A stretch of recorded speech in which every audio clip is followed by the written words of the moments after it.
we did the movie Jarhead.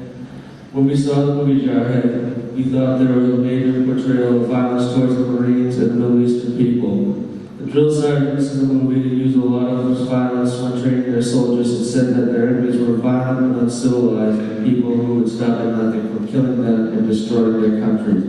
The Marines reacted to these statements as becoming war-hungry and bloodthirsty. We think that the directors took the situations and the time frame out of context and made all the people in the soldiers violent people with no morals or rules who show no remorse in times of war.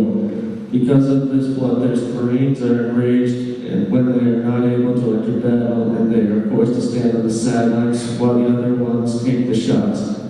In addition, we chose to make this video the subject of our project because we were interested in the way that the war can affect the perception of one's enemies in the battlefield through the information passed down through the chain of command and one's personal interactions while on a tour of duty.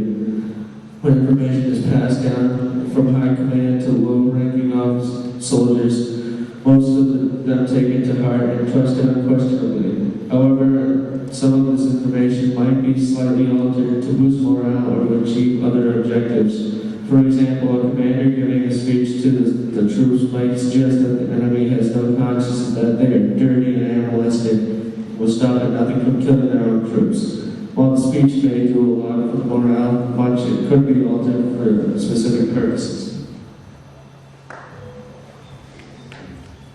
The other effect on the perception of one's enemies can result from a particular person's interactions with the enemy on the battlefield. For example, in a firefight, one's enemies might put to use guerrilla tactics and fire from a group of innocent civilians. One might believe that this action means that all the enemy will employ this tactic, which is not always true. In addition, one might speculate that the enemy does not hold dear its people and its children, while in truth, many people on the side of the enemy might very well care for their children. There are three main stereotypes that appear in the movie Jarhead, of which some can be viewed as a result of altered perception through the war. One such stereotype is when a commander of the Iraq campaign describes the Iraqis as oil lovers and paints a picture of people savagely. There is a stereotype that was provided to motivate the troops and lessen their fears about killing. In addition to the stereotype, two others can be derived from popular belief. One is during a desert patrol scene where a squad of men stumble upon a group of camel-riding nomads. While some may still use nomadic practices in the Middle East, the vast majority is now urbanized. So this means such they're not completely necessary. The final stereotype is when a deranged and delirious soldier stumbles upon the body of an Iraqi and begins defacing it. When his comrades tell him to stop, he asks why. There are plenty of these ragbeds around here.